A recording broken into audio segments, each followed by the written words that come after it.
Hello everyone, कैसे हैं आप सभी। तो स्टार्ट करते हैं आज का जो इंट्रोडक्शन है। It is all about British period which started from 1700 AD to 1947 AD. पहला है कि British change the previous educational system according to their own system they need in philosophy.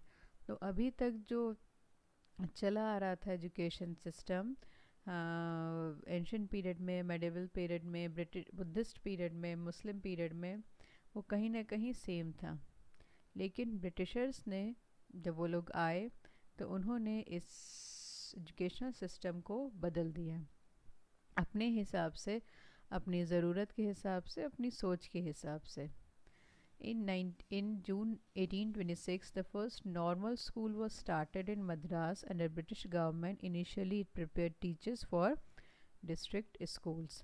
तो जून 1826 में पहला नॉर्मल स्कूल स्टार्ट हुआ था मद्रास में, ब्रिटिश गवर्नमेंट के अंदर। इस ब्रिटिशर से पहले डच भी आए थे, फ्रेंच भी आए थे, तो उन लोगों ने भी अपना कुछ स्कूलिंग स्टार्ट करी थी। लेकिन हम यहाँ पर बेसिकली ब्रिटिशर्स के बारे में पढ़ रहे हैं। तो ब्रिटिशर्स ने पहला स्टार्ट किया था मद्रास में, और जिसका काम क्या था, उसका काम था टीचर्स को प्रिपेयर करना डिस्ट्रिक्ट स्कूल्स के लिए।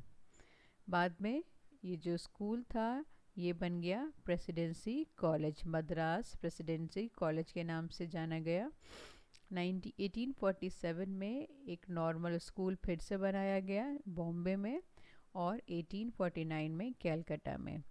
क्योंकि ब्रिटिश पीरियड आप जानते हैं कि बहुत लंबा है, बहुत सालों यहाँ ब्रिटिशर्स ने राज किया है, तो इसीलिए इनसे रिलेटेड जो बातें हैं वो बहुत सारी हैं। धीरे धीरे करके हम आपको बताएंगे।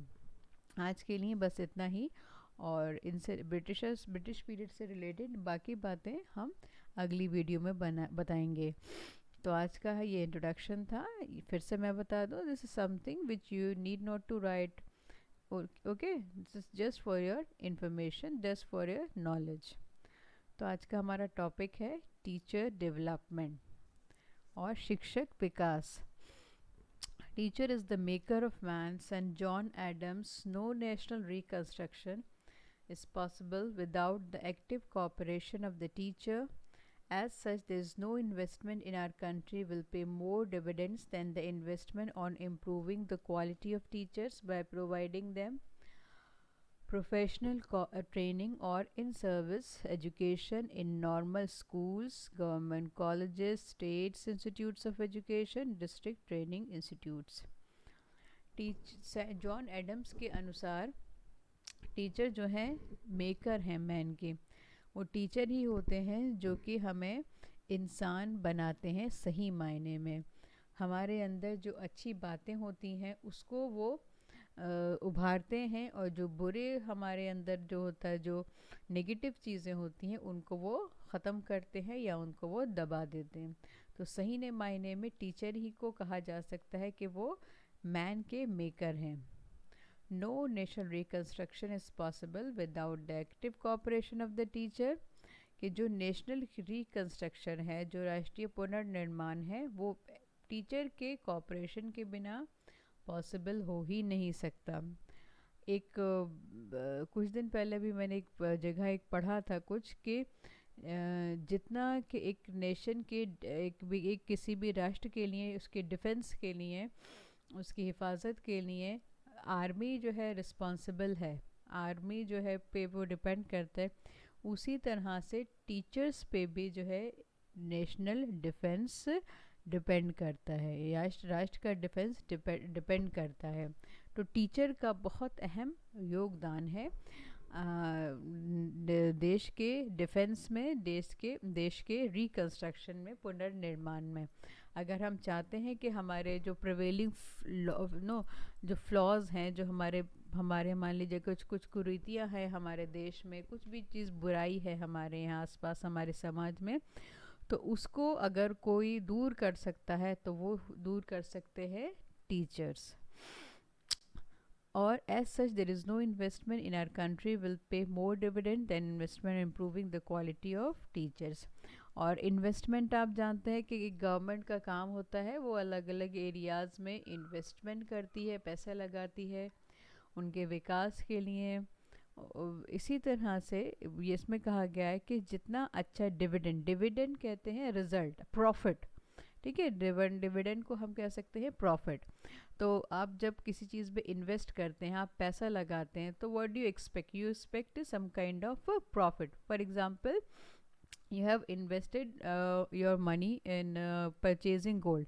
आपने के पास जब एक्स्ट्रा पैसा था, आपने सेव करके रखा था, तो सोचा कि मैं इसको इन्वेस्ट करता हूँ, तो आपने सोना ख़रीद लिया, गोल्ड ख़रीद लिया, या फिर आपने कोई ज़मीन ख़रीद ली।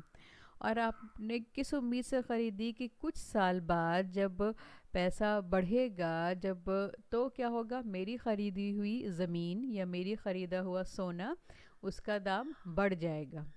तो आपने मान लीजिए 50,000 जो है इन्वेस्ट किया था, तो आप एक्सपेक्ट कर रहे हैं कि कम से कम 70,000 मुझे मिलेगा इसमें। तो 20,000 क्या हुआ, आपका डिविडेंड हो गया, आपका प्रॉफिट हो गया।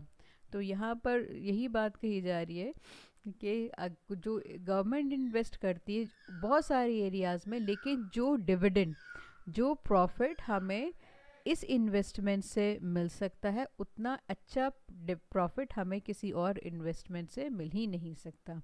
तो इसीलिए बहुत ज़रूरी है कि the government should invest in improving the quality of teachers.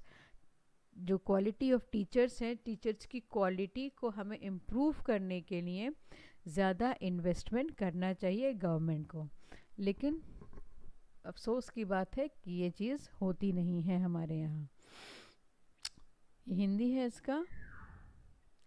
आगे बढ़ते हैं। Teacher development is the enrichment training provided to teachers to promote their development in all aspects of content and pedagogy. तो टीचर डेवलपमेंट असल में क्या है, एक enrichment training है जो कि टीचर्स को प्रोवाइड किया जाता है, टीचर्स को करा जाता है, ताकि उनका ऑल राउंड डेवलपमेंट हो सके, कंटेंट में भी, पेडागोजी में भी। Teacher development is more than that training और क्लास। हम क्लास या ट्रेनिंग से सभी ज़्यादा इसको से भी ज़्यादा है। सिर्फ क्लास में पढ़ा लेना, लेक्चर दे देना या ट्रेनिंग करना, उससे भी ये बहुत बड़ा है।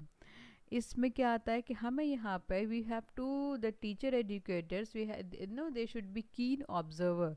उन्हें अपने स्टूडेंट्स को ऑब्जर्व करना होगा सही मायने में, वेदर दे आर अंडरस्टैंडिंग और नॉट, कि जो हमारे पीपल टीचर्स हैं वो सही में चीज़ों को समझ रहे हैं कि नहीं समझ रहे हैं।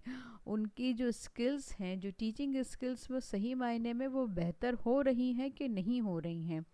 तो ये हम कैसे कर सकते हैं, पर्सनल रिफ्लेक्शन के थ्रू, आपस में टीचर्स का कोलीग्स का इंटरेक्शन हो, और मेंटरिंग का काम वो करें कि जहाँ पर हमारे स्टूडेंट्स लैग कर रहे हैं, कमज़ोर पड़ रहे हैं, वीक हो रहे हैं, नहीं जानते हैं, वो सारी चीज़ों को वो दूर किया जाए, उनकी कमियाँ। तो सिर्फ आना क्लास में एक पढ़, जैसे बाकी सारे नो कोर्सेज में होता है कि आए क्लास में पढ़ाया चल दिए, ऐसा नहीं है। हमें यहाँ पर एक एक स्टूडेंट के ऊपर ध्यान देना होता है, इंडिविजुअल अटेंशन देना होता है यहाँ। ये इसका हिंदी है। शिक्षक विकास सामग्री और शिक्षा शास्त्र के सभी पहलुओं के विकास को बढ़ावा देने के लिए शिक्षकों को प्रदान की जाने वाली सर्वधन प्रक्रिया शिक्षक विकास प्रशिक्षण या कक्षाओं की अधिक, क्योंकि ये उनकी कक्षा प्रथाओं में परिवर्तन के लिए एक एजेंट के रूप में काम करता है। एक शिक्षक के कौशल और समझ का विकास व्यक्तिगत प्रतिबिंब, सहकर्मियों के साथ बातचीत, सलाह के माध्यम से विकसित होता है और उनके अभ्यासों से जुड़कर उनके अनुभवों की पुष्टि करके आत्मविश्वास देता है। Need of teacher development. पहला है नॉलेज ऑफ द सब्जेक्ट, विषय का ज्ञान। ये बहुत ज़रूरी है कि हम अपने टीचर्स को उनके विषय में कॉम्पिटेंट बनाए, पूरी तरह से उन्हें संपूर्ण बनाए, कंप्लीट बनाए, उनके पास कंप्लीट नॉलेज हो उनके सब्जेक्ट की। दूसरा है नॉलेज ऑफ चाइल्ड साइकोलॉजी, बाल मनोविज्ञान का ज्ञान। हमारे अगर देखिए, अगर कोई एक टेक्नीशियन है, मान लीजिए कोई एसी या इलेक्ट्रॉनिक्स या के जो आइटम्स होते हैं ना हमारे यहाँ, जो ठीक हो जाते हैं, से एसी ख़राब हो गया, फ्रिज ख़राब हो गया, इलेक्ट्रॉनिक आइटम कोई भी, फ्रिज ख़राब हो गया, तो आप क्या चाहते हो? आप किसी को बुलाते हैं, यू हायर समवन, और उससे आप उम्मीद रखते हैं कि हाँ, कि उसको उस इलेक्ट्रॉनिक आइटम की जो है पूरी जानकारी है। आप एक्सपेक्ट करते हैं कि उसको पूरी उस चीज़ की नॉलेज है। आपको लगता है ये जो है, ये ज़्यादा अच्छे से जो हुनरमंद है, ये ज़्यादा एक्सपीरियंस्ड है, ये सब जानता है अच्छे से, तो आप उसको बुला के लाते हैं और आप उससे उम्मीद करते हैं कि वो ठीक करेगा, उसको इसकी रिलेटेड हर पार्ट्स की, हर चीज़ों की अच्छे से जानकारी है। और अगर उसके पास एक सही मायने में उस इलेक्ट्रॉनिक आइटम की सही में जानकारी होती है, तो उस परेशानी को वो डील कर लेता है। लेकिन अगर उसकी नॉलेज नहीं जानता है वो उसके बारे में कुछ भी, तो वो नहीं कर सकता। इसी तरह से हमारे जो टीचर्स हैं, हमारे जो सब्जेक्ट्स होते हैं, वो कौन होते हैं? स्टूडेंट्स होते हैं। तो उनकी साइकोलॉजी की जानकारी, उनके मनोविज्ञान की जानकारी हमारे पास अगर सही मायने में होगी, तभी हम उनको सही और बेहतर तरीके से पढ़ा सकते हैं और उनकी कमियों को, उनकी परेशानियों को हम दूर कर सकते हैं। इसीलिए ये पढ़ाया जाता है, एक सब्जेक्ट है, पेपर है, चाइल्ड साइकोलॉजी, और ये बहुत एक इम्पॉर्टेंट पेपर है इस टीचर डेवलपमेंट में। Knowledge of the principles of pedagogy, शिक्षा शास्त्र के सिद्धांत।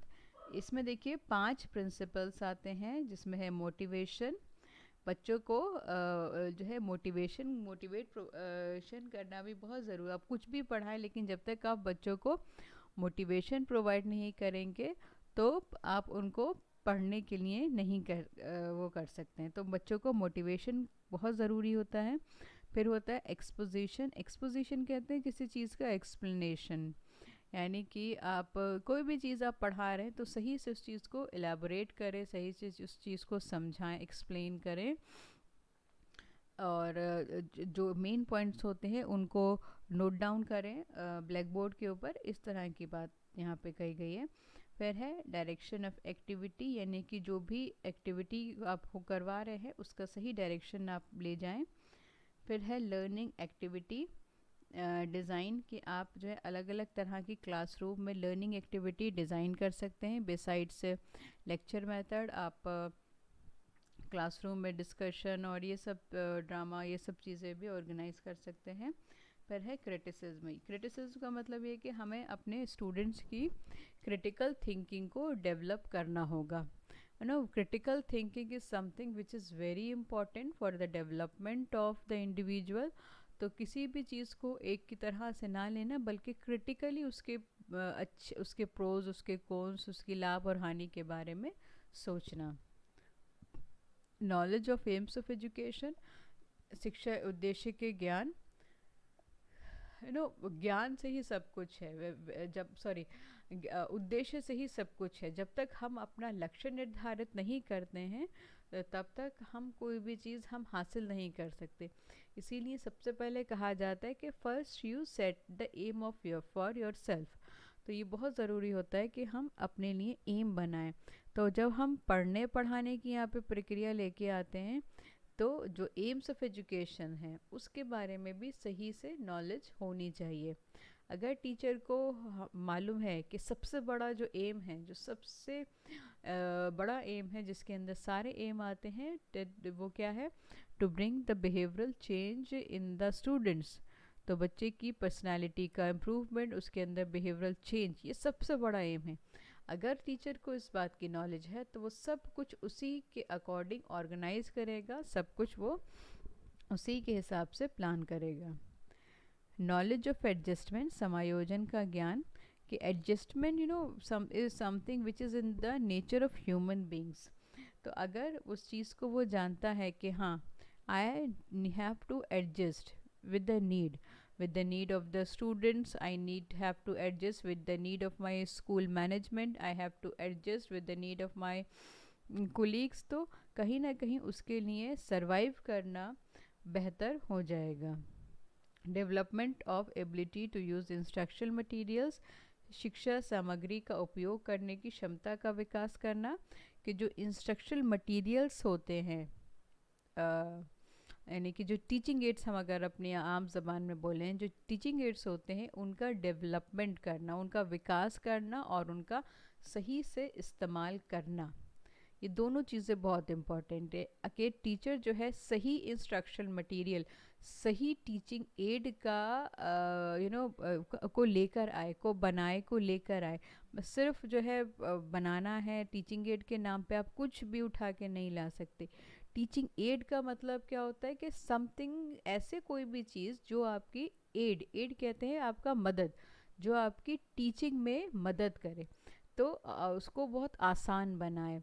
तो इस बात का हमेशा ध्यान रखना है कि हमारा जो टीचिंग एड है वो हमने सही टीचिंग एड बनाया हो और उसका सही से उपयोग करना। अगला है ऑर्गेनाइजेशन ऑफ को करिकुलर एक्टिविटीज़। आप के सिर्फ करिकुलर एक्टिविटीज़ में ही टीचर को इन्वॉल्व नहीं होना है, बल्कि टीचर को ये ज़रूरी है कि वो जाने कि किस तरह से को करिकुलर एक्टिविटीज़ भी ऑर्गेनाइज की जा सकती हैं और उनसे भी हम अपने बच्चों का विकास किया जा सकता है।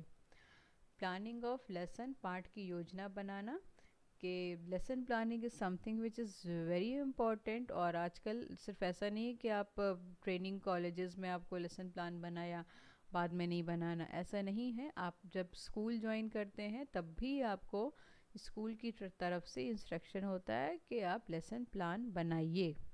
तो ये इसकी नॉलेज होना, ये आपको आपकी ट्रेनिंग के दौरान ही आपको बताया जाता है कि लेसन प्लान होता क्या है, किस तरह से उसको बनाया जाता है।